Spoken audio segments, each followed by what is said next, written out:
안녕하십니까. 집중 인터뷰 이 사람 김한별입니다. 지난 2008년에 장애인 차별 금지법이 제정됐습니다. 하지만 아직도 맹인, 봉사, 벙어리처럼 이 혐오적인 표현들과 함께 그리고 휠체어를 타고도 쉽게 지나갈 수 없는 방지턱까지 장애인들은 알게 모르게 많은 차별 속에 노출돼 있습니다. 특히 90%에 가까운 장애가 후천적으로 생기는 만큼 이 차별 그리고 장애인이 겪는 아픔은 더 이상 타인의 일이 아닐 텐데요.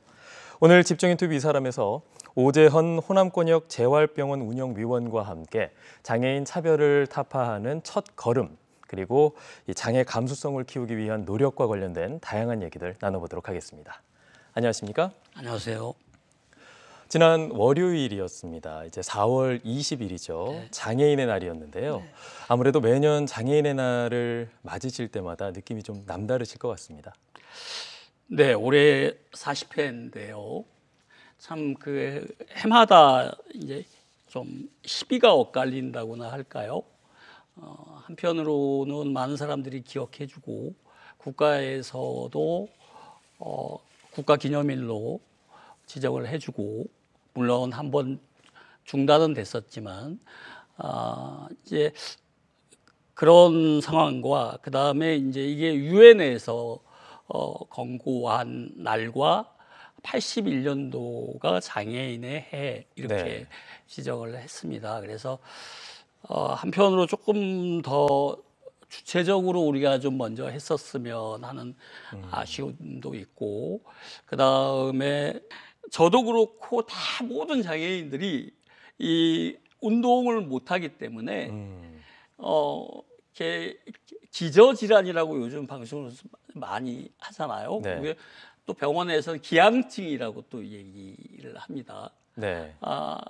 그래서 또 하반신마비 장애인들은 욕창이 있습니다.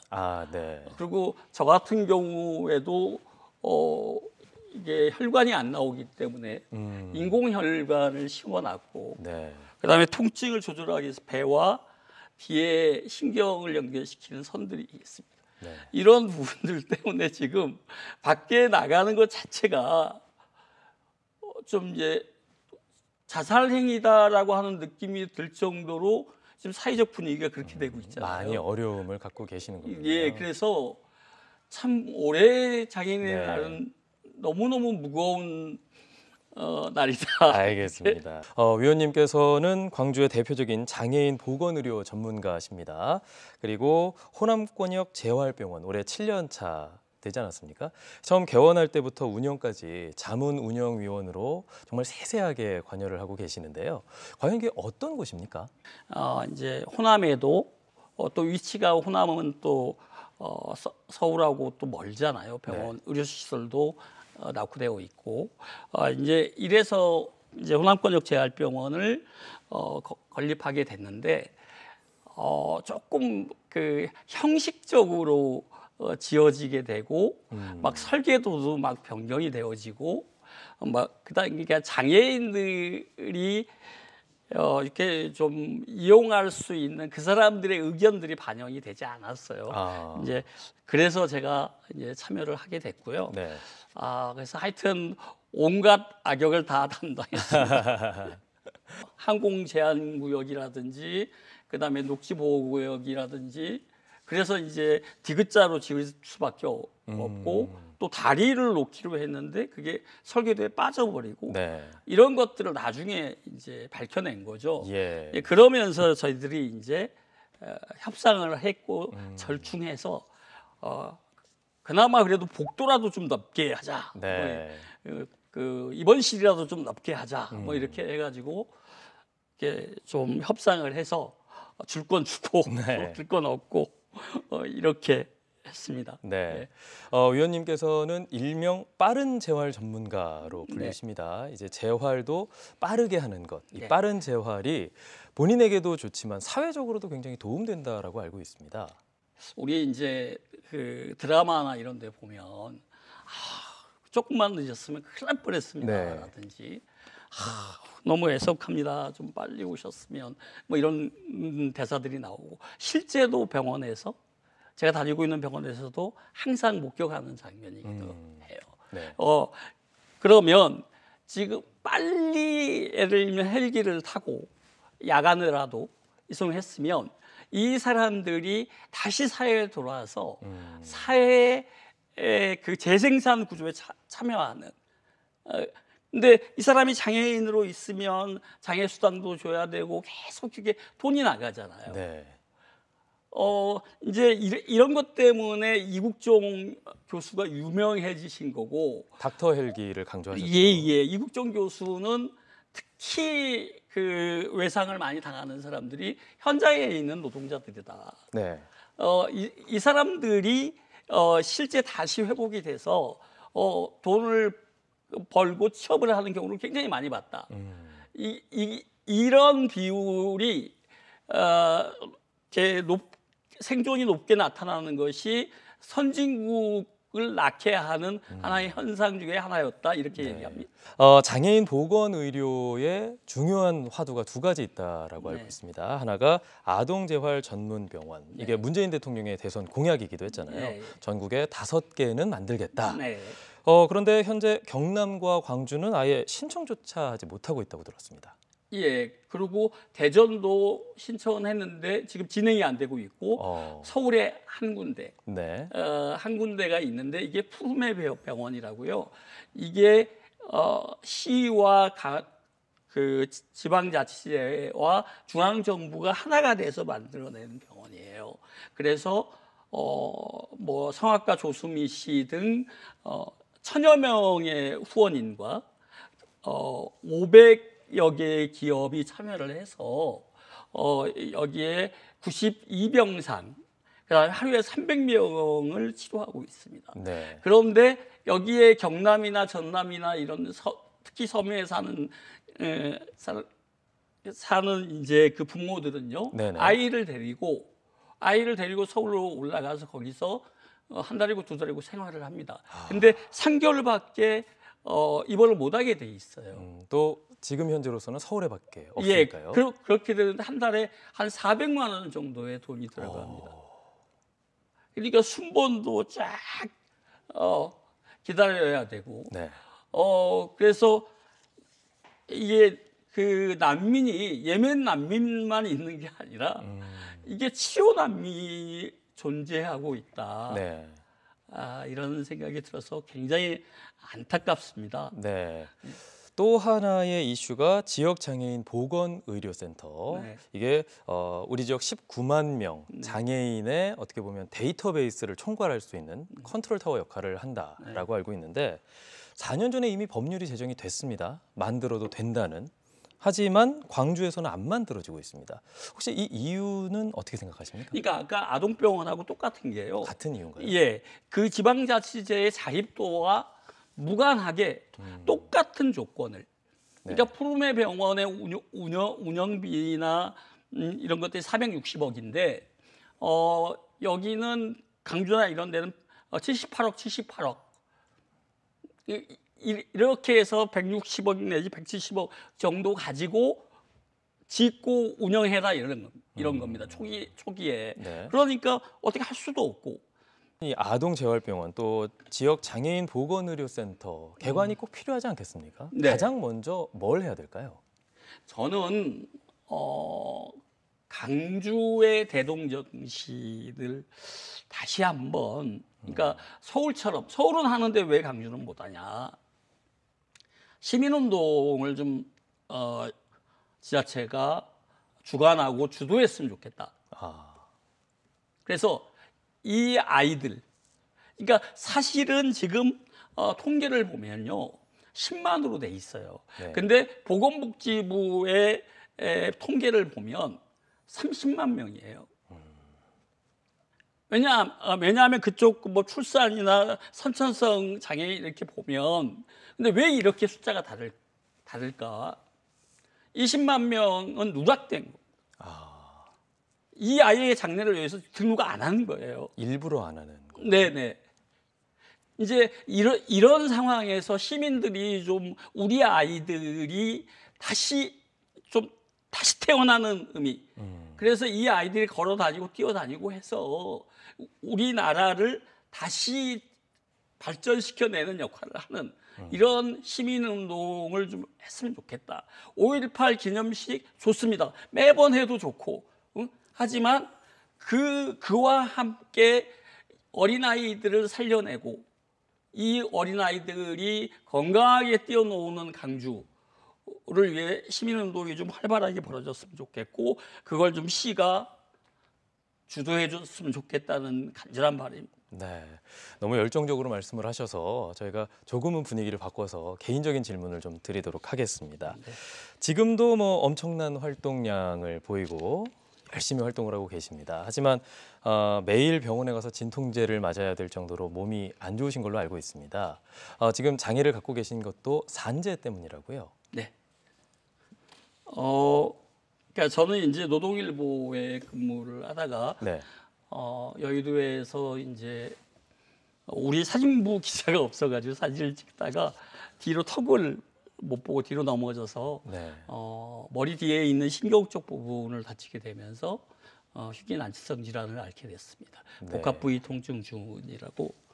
네, 그래서 그 이후로 단계적으로 계속 나빠지면서 몸속에 기계도 심게 됐고 굉장히 통증이 심하고 약도 많이 복용해야 되고 네. 그래서 365일 병원을 다니게 됩니다. 네. 지금 뭐 장애인 그리고 사회에 대한 관심들은 지금까지 겪어오셨던 발자취에서 저희가 좀 발견을 할 수가 있거든요. 고 김근태 의장과도 막역하게 지내실 만큼 노동운동에도 관심이 많으셨습니다. 이제 처음에 김근태 선배님은 노동운동으로 시작을 했고요. 제가 81년도에 처음 만나 뵙고 이제 84년도에 그런 좀 에피소드가 있습니다. 그러니까 누가 더 구류를 많이 사나. 그러니까 몇 번째냐. 네. 근데 결국에는 김근태 선배님이 더 한 번 저보다 많고요. 네. 이제 그때는 이렇게 서로 이렇게 도울 부분들은 이게 딱 구별이 되지 않았어요. 노동단체, 뭐 청년단체 있긴 있었지만 함께 좀 할 수 있는 일을 찾아나가면서 굉장히 자주 만났고 또 70년대 원풍 동일방직 원풍 뭐 이런 선배님들하고 또 그쪽 청년 쪽에 그 선배님들하고도 친하게 지내면서 저희도 좀 끼고 네. 이러면서 그 동지적인 그 공감대 이런 것들이 굉장히 돈독했죠. 또 영화 도가니로도 잘 알려져 있죠. 인화학교 피해자들의 자립을 위해서도 적극적으로 참여하셨죠.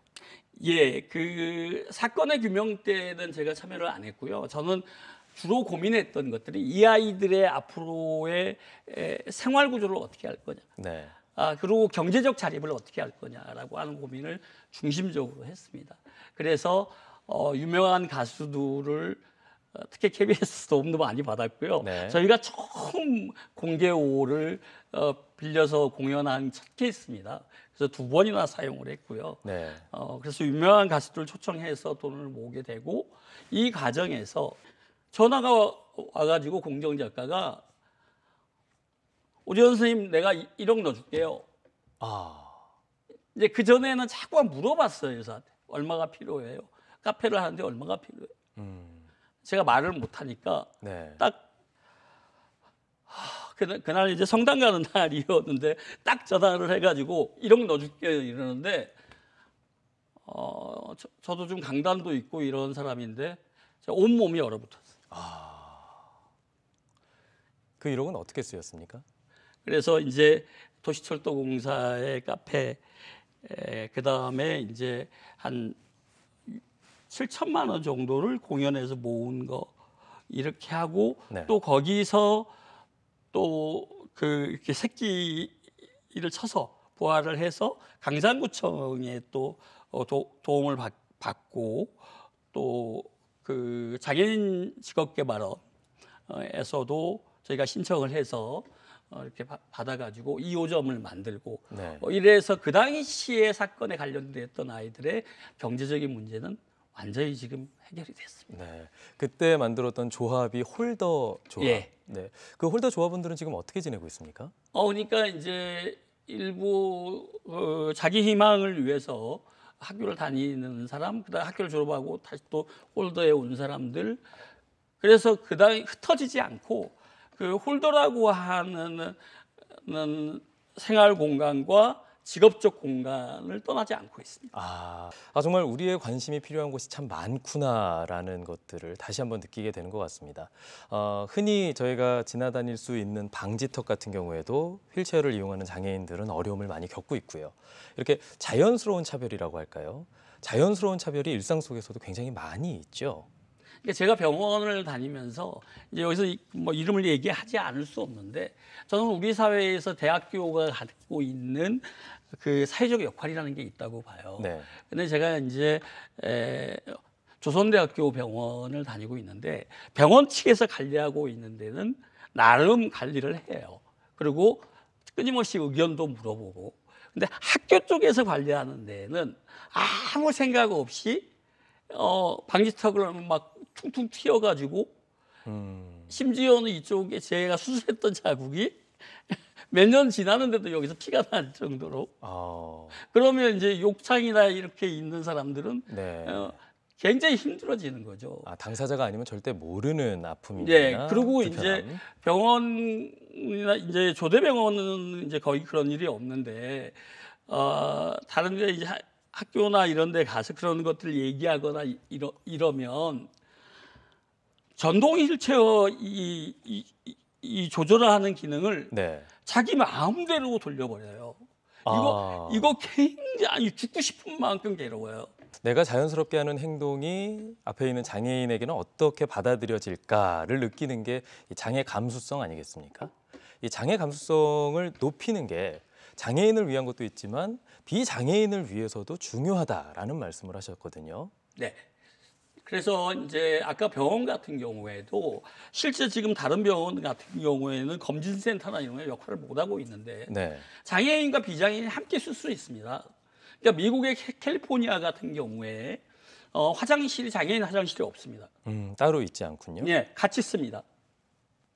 그래서 우리나라에서 그 휠체어를 돌려가지고 나올 수 있는 유일한 화장실은 제가 목격한 바에 의하면 국회의원회관입니다. 그러니까 만약에 비장애인들을 보고 뒷걸음질 쳐서 뒤로 나와라 이러면 전 세상이 뒤집어질 거라고 봅니다. 네, 그럴 수 있겠죠. 왜 우리 보고 뒤로 나오라고 하냐. 근데 저희는 그게 일상이에요. 일상생활 속에서 우리가 장애 감수성을 높이기 위해서는 어떤 노력들을 해야 될까요? 관심의 표현을 우리가 보통 그 말로 하잖아요. 말로. 네. 그다음에 이제 어르신들이 실수하시는 게 아유 진짜 아유 어떻게 저 힘들어서 뭐 이런 것들이 성장애인들 같은 경우에는 그런 혀를 차는 거나 이런 것들에 대해서 굉장히 오랫동안 상처를 가지고 있더라고요. 사회가 함께 살아가는 데 있어서 저 사람도 어떤 역할을 하고 있구나라고 하는 믿음을 가져주고요. 장애인들도 비장애인들이 갖는 우리에 대한 이해가 부족한 건 우리 사회의 문제일 수도 있다. 우리가 그렇게 교육받아왔고 우리가 그렇게 힘들게 살아왔기 때문에 그래서 조금만 좀 이해하고 우리가 먼저 좀 다가가는 네. 좀 공자 맹제 같은 얘기이긴 하지만 저는 좀 그렇게 해보려고 지금 요즘 노력을 많이 하고 있습니다. 네, 오늘 말씀 나누면서 저도 참 많은 생각을 하게 되는 그런 시간인 것 같습니다. 돌아보게 되기도 하고요. 지금도 참 많은 것들을 하고 계시는데요. 앞으로의 활동 계획 저희가 좀 여쭤보겠습니다. 저는 이제 그 또 비장애인들이 삶을 마감할 때도 많이 힘들어하고 뭐 이러겠지만 장애인들도 더 힘들어하고 뭐 이렇게 해서 저는 장애인 호스피스 병원 그다음에 아까 지금 진료센터가 만들어만졌지 네. 지금 전혀 전국적으로 지금 한 군데도 가동을 못 하고 있어요. 뭐 이거 좀 점검하고 그리고 개인적으로는 절대로 개인적 사심은 아닌데요.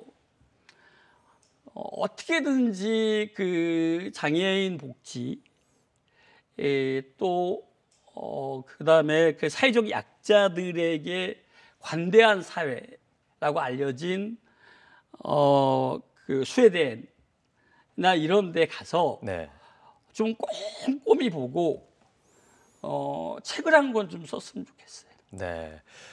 장애 감수성 그리고 많은 장애인들의 아픔과 또 불편함을 위해서 앞으로도 계속 노력해 주시길 응원하도록 하겠습니다. 오늘 말씀 고맙습니다. 감사합니다. 네, 벌써 다음 달이 5월입니다. 아동과 가정의 달 5월에 신체 장애로 힘든 어린이들을 위해서 아동 재활병원이 꼭 만들어졌으면 좋겠다. 그래서 희망의 끈이 되었으면 좋겠다라고 얘기한 오재현 위원과 만나봤습니다. 그의 바람처럼 아동 재활병원이 꼭 만들어져서 희망의 끈을 저희가 계속 이어갈 수 있었으면 좋겠습니다. 집중 인터뷰 이 사람 오늘 순서 여기까지입니다. 저희는 다시 인사드리겠습니다. 여러분 고맙습니다.